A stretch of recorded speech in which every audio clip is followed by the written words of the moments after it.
Welcome to One Chemistry. This is 365 Chemistry series. Daily one question for you.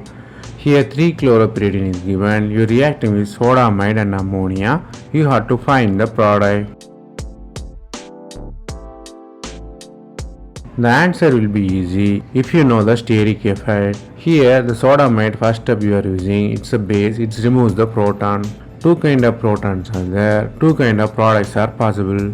So two kinds are written, one will be minor because the anion and lone pair can repel each other, so it will be the minimum and minor product. The another one considered as major because of no repulsion. Then the anion considers benzene. Normally sodamide reaction, benzene forms. Then the next steps amide reaction. The amide attacks, you have two possible products. Here equal possibility is there, no one is major. Here the concept you have to learn here is always form the less steric side. The benzene formation is dictated by electronic steric effect.